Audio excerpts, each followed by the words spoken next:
Hello, hello. Welcome back to Unfiltered Unspoken. And today we have a special guest, Martin Salama. Did I say that right? Exactly right. Okay, yay. We want to thank Martin for coming on.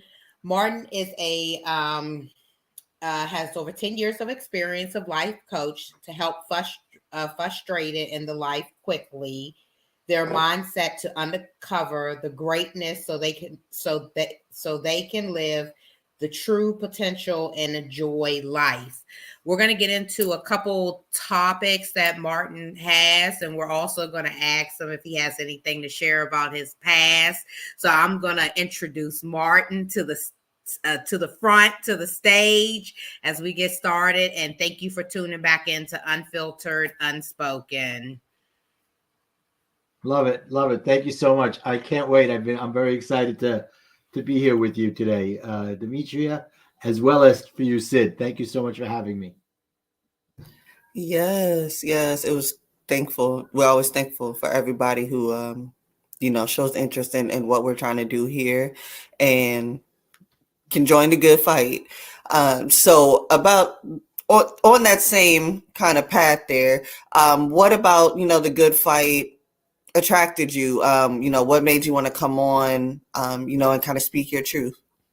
Well, I checked out your Facebook page, and I love the message that you're getting out there to people that there's never a reason to give up. You just got to keep going, because if you believe in the fight, it's a good fight. Absolutely. Now, is there any personal, ties as to why the mission of the good fight resonated with you so much? Is there any, trauma or abuse you have experienced yourself, that you are comfortable, with Yeah. sharing with us? So I've had trauma in my life from when I was a young child. Not abuse, but some trauma. When I was 10 years old, my I was walking home from school with one of my four older sisters, and there was a school bus stopped right in front of our house. And as we got closer, we realized that the bus driver was standing in front of the house and crying, and we didn't understand why. A minute later, we realized my mother came running out of the house carrying my 5-year-old brother Michael in her arms, jumped into the car, and drove away. We found out that the bus driver didn't see that my brother Michael had dropped something in front of him, went to pick it up, and the bus driver didn't see him and drove and unfortunately hit him. And 3 days later, he died from his injuries. So that was a very traumatic time for me, because I had been ready to share my life with my brother and conquer the world together. And at that moment, my life was shattered in that way, because I didn't know what was going to happen next. I was nervous. I was afraid. But I said to myself, it's my job now to carry on the mantle of being the only boy in the family, carry on the family name. So at that moment, I became a people pleaser. And it took me about 40 years to realize that I was a people pleaser and I was pleasing nobody.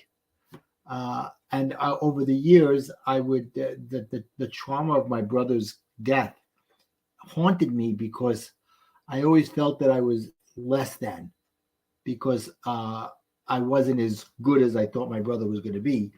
So I always had that hanging over me. Nobody ever said that to me. It was just me and what I had put on myself. Wow, that is extremely tragic, and I do apologize. You had to go through that. Um, how did that, kind of change your family structure? Where did you have two parents at the time? How did your mother kind of pick up and move on? Yeah. Not move on, but, just Yeah. So I proceed was lucky. with. I had both my parents at the time. My father was traveling a lot before that, and after that, he stopped traveling as much. But the interesting thing is, and like I mentioned, I had four older sisters. The interesting thing is that they never discussed it with us. We never had any kind of conversation about it. I come from the Jewish religion, where so right after he died, we this the funeral was the next day, and the Jewish religion you sit for 1 week on the floor, basically on the floor close to it, and mourn his death. So people were coming in and visiting us and taking care of us, but nobody really addressed it with us. And it was about 20 years later before my sisters and I finally sat down and discussed it. But something very interesting happened with my mom, and she's 90 now. I lost my father about 20 years ago, but my mom is about 90 now, and she was devastated by it. She lost her youngest child, her baby, and it took her a while to get out of that depression. But when she did, she got together with other mothers who lost children in my community, and they started a bereavement group, first with a counselor to help them get through it. And over the years, what they would do, whenever a woman would lose a child in the community, they would go during that first week when they were sitting Shiva, as I mentioned before, and tell them something that only someone else who's been through what they're doing, what they've been through, can say. I know how you feel. And they started this group. And over the years, I've had women come up to me and say, your mother saved my life. So she took her anguish, her moment of tragedy, and found a way to give back to the community and to help others who went through that same terrible thing in different ways. That's Wow. amazing. And it seems like she, rubbed off on you. It looks like, it kind of was a manifest destiny of your path and what you were to do with your life. So that's definitely amazing to hear. Yeah, thank you. Thank you. She's a special woman. She's 90. COVID hasn't been good to her. Being at home, not being able to drive, not being able to, she loved to play bridge. Those things she didn't do for a couple of years. So it took some of her life out of her. So she's not the same person. She's not remembering as much. When my children come to visit, I have to introduce her to them. And it's hard for me. But she was a strong woman for 88 years. And those are the years I look at and say how strong she was. And even though she never spoke about it, there was one time she called me up. And when I was in my teens or early 20s, I was dating a girl. I live in Brooklyn. I was dating a girl from Long Island. And we went out for about a year or so. And we broke up. It just didn't work out. She was a nice girl and just didn't work out. And about 20 years later, I think it was about 20, I'm not exactly sure how long, she had a tragedy in her family. And somehow or another, her mother found her way to my mother's bereavement group. And my mother calls me one day and she says, Martin, I've never asked you to do anything when it comes to my bereavement group. But the girl you dated lost her brother. He was killed by a drunk driver. And she's struggling. Would you reach out to her and call her up? So I said, yeah, Mom. I called her up. I got her number. I called her up and we went out for lunch. And I was able to tell her exactly what my mother tells the women who lose their children because she lost a brother. I said, I know how you feel. And I'm here for you, for someone to talk to. It was a very poignant moment in my life when my mother did that. It looks Yeah, like. I see where you. I'm sorry, Sid. No, go ahead. Go ahead. I apologize. No, I see where you get your strength from, Mom. Definitely, it sounds like, yeah. I had a question. So you have a few course topics. So I was trying to figure if the tragedy that happened in your life led up to the courses and topics that you have. It definitely had a huge effect on me. So, for example, when I decided at 10 years old that I was going to take care of my parents, I automatically became a people pleaser. And with that came a few things. Number one, I took everything personally. Number two, I was a control freak. And what came with those three things was I had a very short temper. And what I went through, it took me many, many years to finally realize that those things that I thought were good things, being a control freak, taking things personally, being a people pleaser, were actually things that were holding me back and holding my relationships back with many people. So fast forward to 2008, and my wife and I are working on a project for 5 years to build a multi-million-dollar health club and tennis center in New Jersey.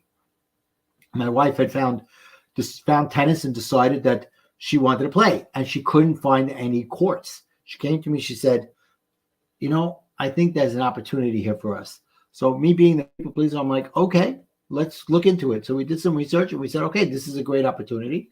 And we spent 5 years investing all our money and waiting for the town to give us our approvals. They finally gave us the approvals in 2008.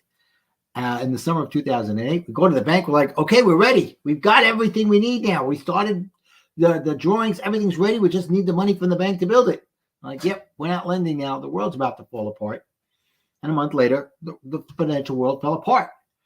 And I lost everything. I was devastated. And it took me about a year to get off the ground out of that. And I was in a depression. And at that point, I looked at my life. I said, okay, I've been in business my whole life. I've had failures. I've had successes. But I don't love being a businessman. I love helping people because I've been doing that my whole life. My parents were very community-oriented people. My sisters are. I am. I was always a leader in my community. And as a leader, I found that what I was doing was I was coaching people to get the most out of them to help the organizations we were part of. So I said, I'm going to become a life coach. And I started to do that. And then a few months later, my wife, on our 24th anniversary, looks at me. She says, I can't do this anymore. I want a divorce. I'm like, whoa. I was like, oh my God, if it's not one thing, it's another. I decided, you know what? I'm going to go forward with life coaching anyway. And I realized it took me a little while, but it was God sending me a message saying, these things are happening to you right now because you need to make some changes in your life. And those things happened by my going to life coaching school and recognizing those things I talked about, taking things personally, having a short temper, being a control freak, and then coaching school telling me I can change if I want to. So one of the things that came out of that was build your emotional strength. It's something I learned from someone. It's a little different, and I changed it to satisfy or to help me get through those times when my emotions were taking control of me, and I learned how to take control of my emotions. Good. That's beautiful. That's beautiful. You have a couple. I mean, you have a couple of them. Build your emotional strengths. The abundant warrior. The calm and the collective. Stay positive. Clarify your vision. Heart-centered self for abundance. So you have quite a few courses and topics to discuss that will help many. Is there one Right. that you recommend for those that are going through life traumas to take your course to help themselves? Yeah, it's kind of like asking me which one is my favorite child, but but if I had to give you somebody an idea of something that we could talk about, start with, what I try to do with my coaching is help people recognize how they can shift their mindset from lack to abundance, but more importantly, on a deeper level, from self-conscious to self-awareness. Okay. And I find that there's a big difference between the two of them. Self-conscious comes from a place of guilt, negativity, trying to prove yourself, trying to feed your ego or to feed somebody else, right? Do something for someone else out of guilt or out of desire for their approval. Whereas self-awareness is a sense of calm and a sense of being and humility. So a lot of that has to do with digging out those things that are holding you back from going from self-conscious to self-aware. So I would say that I would start with you build your emotional strength. Yes. My question, I was kind of listening to what you were saying prior to. Now, did you say that you yourself went to a life coaching school? I did. Okay. Can you tell us a little about that? Just because the one, they're kind of saturated now, and, it's kind of hard finding one that is, actually working out here, that Right. people can attest to. So, tell us a little bit about that. Right. So when I decided that I was going to become a life coach, I did some research and I Googled it actually, and I started looking into them. And it happened to be the same one kept on coming up at the top of my list. And it was located about 2 miles away from my house. Their headquarters in New Jersey. It was called IPEC, which is the Institute for Professional Excellence in Coaching. So I did some research, and what they talk about is your core values and your core energy, right? And when you go through the courses, you learn about the 7 levels of energy, the lower levels being like level 1 being guilt and victim mode, and then you move up to level 2, which is conflict mode with others, with yourself, and then you start to move into compromise modes, into more anabolic or constructive as opposed to catabolic and destructive. And when I went, it took about almost a year until I was certified. It's not like I went for 2 days and I go, okay, you're a life coach now. It was a lot of work put into it. And that work not only helped me become a better coach, what it really did was help me become a better me and transform myself from Martin 1.0, the old guy, to Martin 2.0. Cool. That is something to definitely look into. Again, because it's kind of hard finding, courses people can attest to. So that's great information. Thank you. My pleasure. My pleasure. I love that course. I love if you want, I'll get you the information on how to find out more about them. They're a great organization. They've done a lot for me in my life. And if I never coach another person in my life, it was worth every dollar I spent because I became a new person. Sounds like money well spent. Yes. It sounds like you've turned it into something, and also just listening to you. I'm sorry, I'm nosy. I'm in your background. It's so nice. But Thank your you. little your sign, you never get so busy making a living that you forget to make a life. And To I make just a life. think that just resonates with your whole message. So Exactly. When I saw that sign, I was in Cape May, New Jersey. My wife and I went. This part you didn't get to hear. I changed myself. So when I graduated from when I was graduated from life coaching school, when I was certified, I became a divorce recovery coach because I had just learned that all those things that they were teaching me helped me recover from divorce. So I did that for a few years, and then one day I looked in the mirror. I was very heavy, and I wasn't happy with myself. And I realized I was coaching people, but I wasn't coaching myself or letting others coach me. So I jumped on the bandwagon. I started eating better, reading better, working out. I lost 65 pounds. And from there is when I went from self-conscious to self-aware. So much so that I was liking myself and loving myself. And I was doing something. I'm ADHD. So this was not so easy. I was meditating. And imagine a guy with ADHD, even for 10 minutes, sitting with a guided meditation. It wasn't very easy, but I did it. And one time I had this download of information, and I think it was God sending me a message saying, you're loving your life. You got to show other people how to do that. And out of that came my acronym for life: live incredibly full every day. With that, I now had a better sense of who I was, and I started dating. And it was funny because I would go out on dates and the women didn't even know that they were being interviewed to see if their values matched up with mine, because I realized that my first wife, we were officially married for 25 years. We had many good years, but we were codependent and our values were never aligned. So I started dating, and about a year into it, I met a woman who was checking off all the boxes. And about a month later, I turned to her and I said, I have to tell you something, and you don't have to tell me anything back, but I'm falling in love with you. And about 2 weeks later, she said, I'm in love with you too. And a year or so later, we got married. We've been married for almost 5 years now. Oh, that's exciting how you went from hurt. I mean, from hurt to love. 25 years is a long time to be with someone, but it's incredible. It's incredible how you took your coaching and implemented it into your life, and you changed yourself with the coaching. It's nothing like, and I want folks to listen to this. A lot of folks do a job to get paid.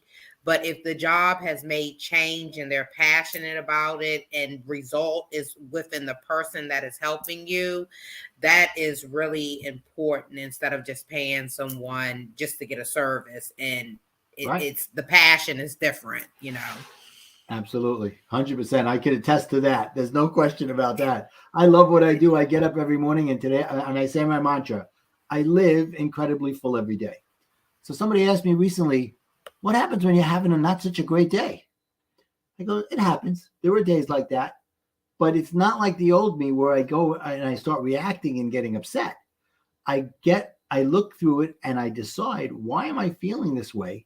And what can I do? I use my own technique, which I learned and built on myself and expanded with Build Your Emotional Strength. And what I did is I took the word life and broke it down into another breakdown for an acronym. So it's L, listen to your inner voice and acknowledge your feelings. I, identify your feelings. So what are you going to do? Listen to your inner voice. So I'm curious, ladies, do you think there's a difference between emotions and feelings? Yes. Okay, so Sid, tell me how you think they're different. I think emotions are the result of feelings. Okay, all right, that's a pretty good description. So to me, I think. yeah, Oh, I'm go ahead. sorry. Go ahead. Let me hear what you have to Sorry. say first. I want to hear what you're saying first, Demetra. I think they interact with each other because without the emotion, you wouldn't have a feeling. Very good. You're both right. Okay, and now I'll expand on it. So emotion is that thing you feel immediately. Anger, happy, joy, whatever that emotion is. But what kind of feeling are you having with that emotion? Is it a strong feeling of anger where you want to beat somebody up? Or is it that you're a little ticked off? That's what I do. So that's what I mean by listen to your inner voice and acknowledge your feelings. Okay, I'm having this emotion. What kind of feeling is it? And that's where identify what that feeling is. Then question, why are you having this emotion and this feeling? Question it. Find out why. Find out why and question your feelings to the point that you're even cross-examining yourself, like you're on trial with yourself. You're the prosecutor and the guy on the witness stand at the same time. And you're questioning it and you're making notes about it. And then E, engage in change and take action. And I use this pretty often. And I'll tell you an interesting story. When I was about 2 years after my divorce, my son was getting married. And we have a tradition in my community that the Saturday before you have a lunch for the in synagogue. You go to synagogue and you have a lunch afterwards. So my wife, and children lived. My ex-wife and children lived about an hour away from me in New Jersey, and I had thought we just weren't doing it. It wasn't something that happened all the time. So my son went to New Jersey for the weekend, and he comes back and he says, "Dad, I'm so embarrassed. Mom had lunch on Saturday and I didn't tell you about it. You weren't there and I felt bad about it." And I said, "Son, it's not on you. It's on your mom." Now, the old me would have gotten on the phone right there 2 days before the wedding and went ballistic on my ex. "Who do you think you are? What can you do?" I said, "Wait a second. Let me use my own life acronym, listen to my inner voice and acknowledge my feelings," which I did. Identify what I was feeling, which was rage. Find out why. Am I being hurt or am I being helped? And then engage in change and take action. So how did I engage? How did I change from what I did in the past to now?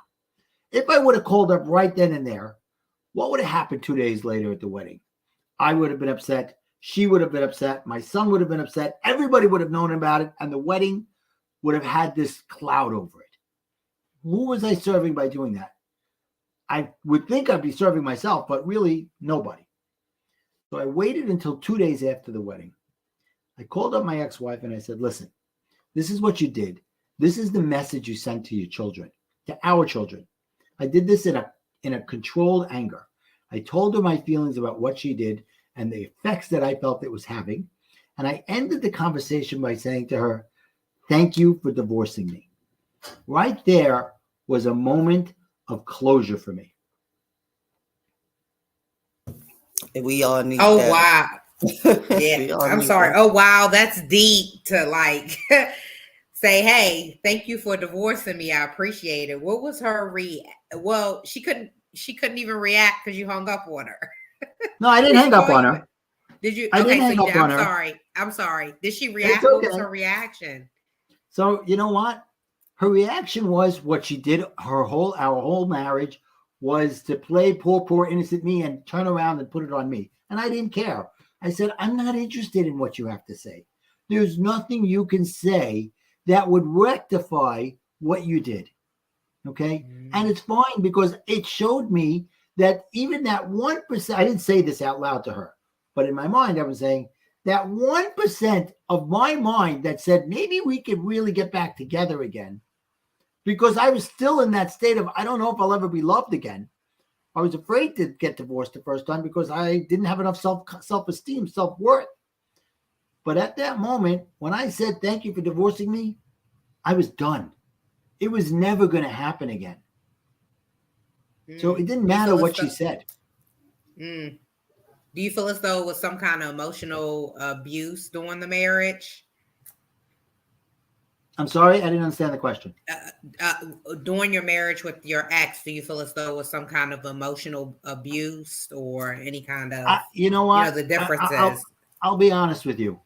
I was a little bit of, looking back, I was probably verbally abusive to her without even realizing I was being that way. I was never physically abusive. But I knew when I was angry, I was going to let everybody know about it, and I wasn't going to stop until I got my point across. And she would sit there and take it all. We were in a very codependent relationship. Okay. I would always try to make her happy. But when she hit that trigger, that was it. And it's funny because it would be a very simple line that she said. And as I went through coaching and learning about myself, I recognized that it was a button she pushed, whether she knew it or not. She would say to me something like, I don't want to fight, but, and in my mind, that meant put them up, we're getting going. Right? So that butt. Right, that butt. Exactly. That butt. Right. So once I understood what that meant going through life coaching, I eventually cut the wires and almost like a Pavlov dog conditioned her to no longer use that line with me because it no longer had the effect she wanted. Because when she would say that, I would start fighting. And because she started with, I don't want to start fight, but she absolved herself of the fight and was easy to turn around and blame me. So it seems like a indirectly abuse on both ends. Oh yeah. It's like trigger and then that reaction. Yeah, absolutely. By the way, I just want to mention, I have a great relationship with my ex-wife now. She's married again. I'm married again. And it took many years to get there, but I have a very good relationship with her. And we have one daughter who's on the spectrum, living sometimes with her, living sometimes with me. She's high functioning, and it's easy for us to get into some things. But we're at the point now when we think that things have to be discussed, we get on the phone and we discuss them. Love it. Love it. That's Sid, wonderful. you were about to say something, right? No, I just had to try to make sure we don't have dead air. No, we're all big talkers here, right, Sid? We all want to get out written. Yes. I actually do. I kind of want to go back. I keep things that you're saying are kind of marinating as we go along. But one thing I kind of resonated with was your meditation. Now, what method did you see that actually works for you? Because I highly resonated with the difficulty of that so much. Well, to be honest, I never found one that worked best. The one that worked best for me was Headspace, where I would go for 10 minutes and that soothing English guy accent would kind of help me out. But my mind was going the whole time. I hate to say it, but meditation is not part of my daily routine anymore. It's so difficult. Literally, the whole time, I could just hear my inner voice, girl, pay attention. You're supposed to be quiet. Shut up. And literally, I can literally hear the narration. But I did learn that, meditation doesn't always look like the, quiet, be still, it could just be anything that puts your mind at ease. Granted, I haven't discovered that yet. Anything that makes my mind shut up. But most of the time, what I would be thinking while I was meditating is, when is this going to be over? Let me give y'all a tip. So I do meditate, and you have to find your most peaceful place. And my most peaceful place is in my backyard on my patio. So I'll go outside and literally meditate, the birds chirping, everything going on, and I will put low music on and I'll just close my eyes, and probably about 10 minutes into it, my mind just goes blank, and it's just easy. So you have to find your most peaceful place, whatever is peaceful for you, and you have to focus your mind on just like like positive, like Right. everything just go away. So Okay, cool. I mean So I think I found my peaceful place. It's not necessarily in meditating, but I guess when you put it that way, I can easily correlate that. So once I moved back to New York, my kids would come every other weekend to visit with me, right? And on Friday night, it's a big night in the Jewish family. We have family dinners. So they would come to New York, and I would take them to my mom. I would take them to my sisters, and they're like, Dad, we don't always want to go out. We just want to hang at home and have dinner with you. So I was like, okay, well, your mom's an unbelievable cook. Your aunts and your grandmother are fantastic cooks as well. If you're okay with me learning how to cook and telling me when things are good and when things aren't good, I'll take a shot at it. And they're like, okay, we'll do that. I ended up becoming such a good cook that I love it now. I get into the kitchen and it's my place, to my happy place. And my next happy place is when everybody's sitting around the table, eating the food that I made and in loving each other's company. I was telling my ex-wife today, we were talking about something with my daughter, my son, my kids. And I said, it's gotten to the point in my new family, my in-laws know it's not a question of where we're doing Thanksgiving. Thanksgiving is my Martin and Serena's house. And Martin's doing all the cooking. Look, at least nobody is, no question. At least I'm glad you at least like handling it, because sometimes the responsibility sometimes is too much. So I'm glad it brings you joy to cook for everyone. So much joy. And I love to cook too. You can give me some cooking. I cook. My kitchen is my peace place, and some music, and there is nothing matters. Gotta have the music on. Gotta have the music on while I'm cooking. And my wife, my wife Serena, now my wife is a good cook. She hates cooking and she works corporate, so she was very happy to give me the kitchen. That's and then she could brag, my husband knows how to cook. That's right. That's right. That is a blessing. Invitations in the summertime when I'm going to smoke meat. They wait for it. Oh, I'm on the same kick. I can't wait till I have some room, because I'm in an apartment still. So as soon as I have some room, I'm getting my little green egg and I'm living. Sid's always cooking too. She's always posting something about cooking online. I'm actually a trained chef, y'all. I've been to culinary school. I just don't do it no more. I had some fun the other day. I was making a traditional Sephardic. I come from the Sephardic area, the Middle Eastern area of the world. My family, Sephardic Jewish, is we call ourselves Sephardic Jews. And I was making a dish called chicken and spaghetti.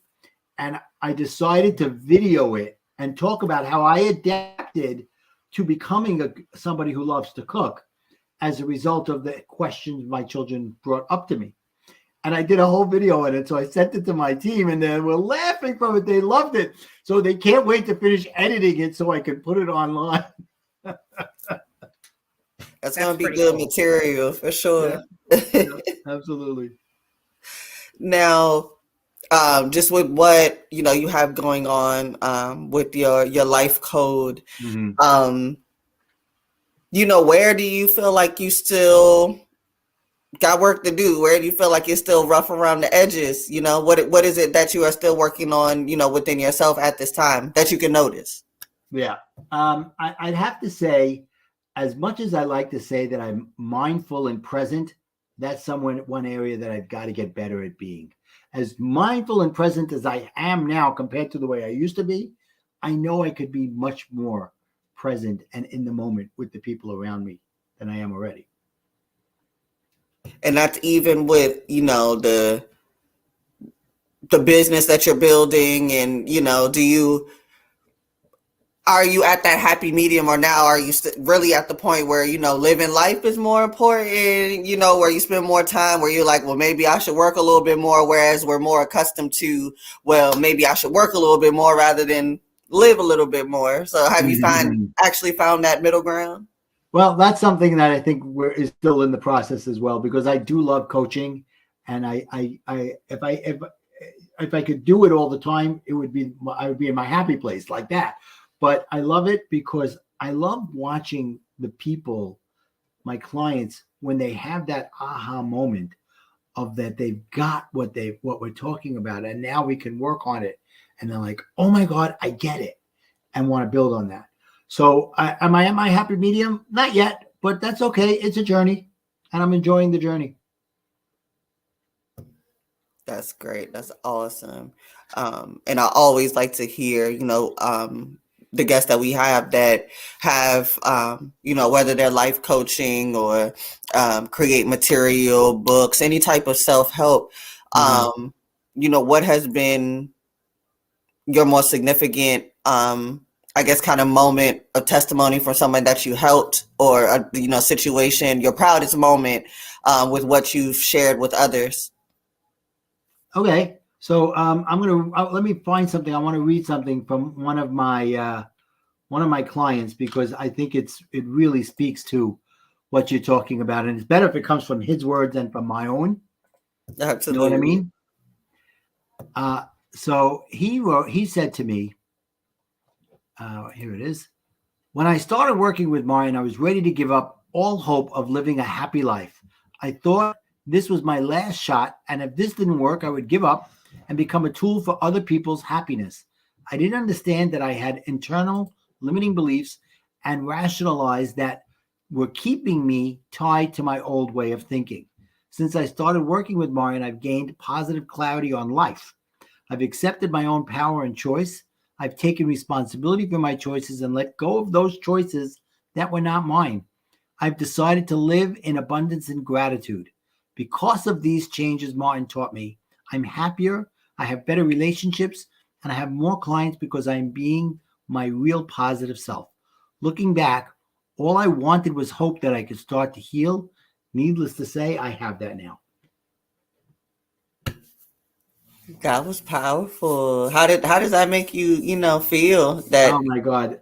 It's my cup runneth over. That's how I feel. It's just my heart gets so full every time I meet with him. And he turns to me and goes, I used the life method today. I used this method yesterday. I'm like, cool, man. Great. So it's great when someone is saying and recognizing that they have the control in their own hands to make their life and manifest what they want. So, can you tell the audience how they can find courses and topics? So, Absolutely. So there's a couple of ways. First, you could go to the warriorslifecode.com and you can find out all about me there. But also you could go to, I made it very simple, connectwithmartin.com. And you go there, there'll be some free gifts that you can get there. For example, I have on there right now a coloring book for adults and for kids on how to have an abundant mindset. And then there's also a button on the bottom that they can contact me if they want to have a free 30-minute coaching session, breakthrough coaching session. We could do that as well. So connectwithmartin.com.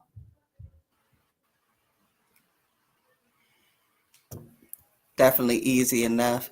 I love easy domain names. Thank you. I gotta give props to one of my coaches who said, when you're gonna go on podcasts, you don't want to start giving them all these crazy stuff. Give them something easy to remember. I'm like what? He goes, well, what's wrong with connectwithmartin.com? I'm like, if it's available, there's nothing wrong with it. Absolutely. I definitely try to, think with my ADHD brain as well. Because when people are telling me things, I'm tapping out. I'm tapping out probably mid-sentence. I don't know. And I'm glad we got everything rolling on the screen. For people like me, it's rolling on the screen.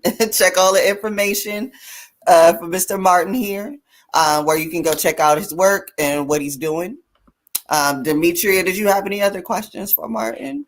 Yes, if I can have Martin give the audience some advice on how to some advice on getting through divorces, getting through traumas of losing a sibling growing up, just certain tips to help others, advice that you use to help you heal through certain things to get where you are today. Okay, so I think the biggest lesson I learned was while I was going through coaching school, they gave us a list of books to read. And they said, before you come to coaching school, read a couple of the books on the list. And one of them was a book by this gentleman named Don Miguel Ruiz. It was called The Four Agreements. Have you ever heard of that book? No. So I won't go I into, think that I have. I right. actually think I have. So I won't go into all of the agreements. There's only four, but there was one there that made a huge difference in my life. And when I read this, it was as if he had told me a secret that the world was telling my whole life. But up until that moment, I wasn't ready to hear it. And that was, don't take anything personally.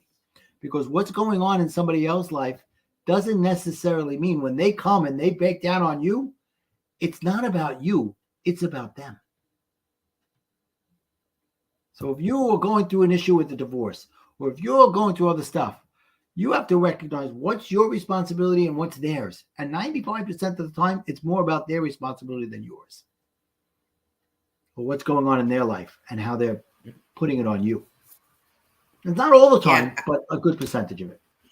Yeah, and that's why I tell folks you have to take accountability for your actions. And once you take accountability for your actions, then you can see the whole situation in full. So a lot of folks avoid taking accountability. So they can't, it's a one-way blame because they don't want to face their issues. Right. How about if I give you a nice one here? So how do they avoid accountability? They rationalize, right? Mm-hmm. So to me, I've taken the word rationalize, and I figured this out when I was going through my divorce. I would rationalize everything. And I finally realized that rationalize, and I trademarked this, so you can't steal it, is really two words.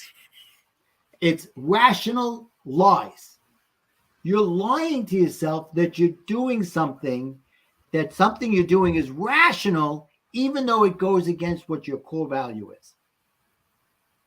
is. Well, in a business sense, I got you, Martin. That was a good one. That was a good one. No, thank you. So, like, for example, you're talking about they want to blame somebody else because they don't want to look at themselves and say, I'm doing something wrong. So they'll rationalize that what they're doing isn't so bad when really it is. So you trademark rational lies. Rational lies. Rational lies. So do I have permission to use it? As long as you give me credit for it, you can use it. I'll give you credit. That's you have to give credit, right? That's it. I'm going to be watching you. Every time you don't mention me, you're going to get a bill from me. Hey. I'm going to put hashtag rational lies, hashtag Martin Salama on the I'm sorry, my AirPod came out, and I'm going to hashtag, and every time I use that, I'm going to hashtag your name. There you go. Yeah, that's too good not to use. That's a good one. I like that. Now you know why I've trademarked it. Yes. Exactly. Everyone know rational lies, right? Y'all heard it here. He not playing. He not playing with his money. You better get that man's credit. Yeah. Right. Martin owns that trademark. That's right. It's not yours. And if you're using it, then you're rationalizing that you came up with it. Look. Exactly. Look, it tells its own story. I like that too. Mm-hmm.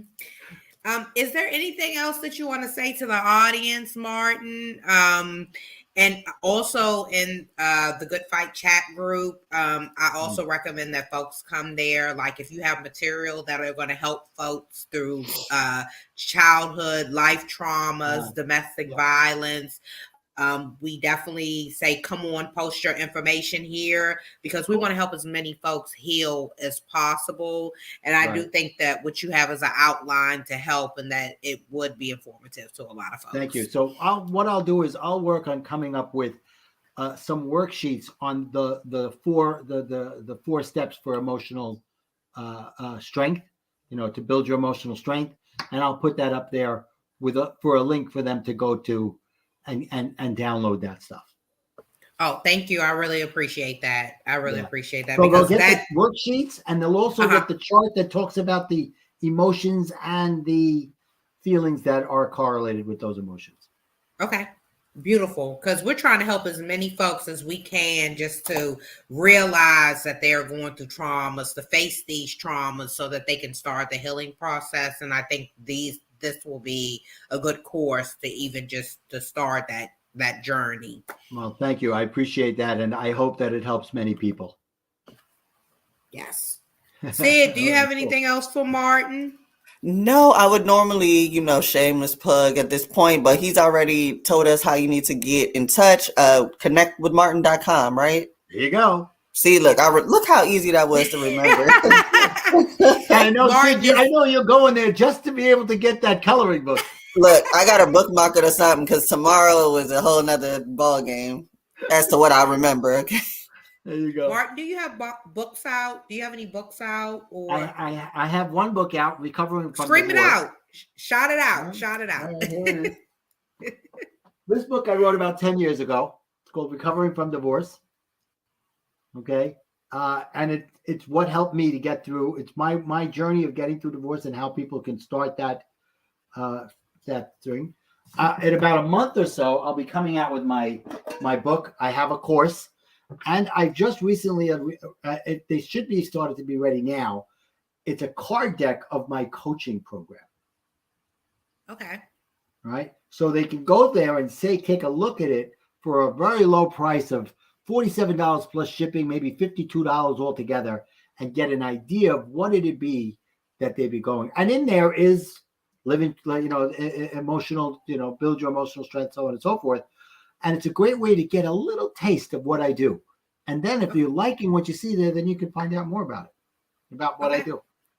Okay. Yeah. All right. So for those that are going through a divorce, that need help getting through the divorce and coping through the divorce, go right to Amazon, type in my name, and the book will come up. Okay. Is the book on your website as well, Martin, or just Amazon? It's not. I should think about putting it back. I haven't really promoted that book in a long time because it's my old book. But if they go to Amazon and type in my name, Martin Salama, and it's like salami with an A at the end, it's the best way to remember it. Instead of an I, it's an A, and it'll come up, and you can order it right there. Okay. Well, nothing never gets old, and maybe on your website and someone comes there just. I got to talk to my team about putting my book up there too. Yeah, because there is a lot of divorces going on right now. So this is like all of a sudden it's a big peak of divorces, and I know folks need information to get through divorces right now. There you go. Yeah. Okay. Well, Martin, do you have anything else? Oh my God. You keep asking me, and I keep on coming up with. I'm good now. I'm just saying. Are you good? Are you good? I'm good. Okay. We trying to squeeze all information while we got God. You know the price gonna go up every day, so we got to get you while the getting's good. You took the towel and you squeezed out all the water. There's nothing left. Yes, sir. Hey, we're gonna promote you too, especially if you have that. Especially you're gonna help folks. Yeah, we're gonna definitely promote you. Thank you, ladies. This has been. I've loved this. I've had such a good time with both of you.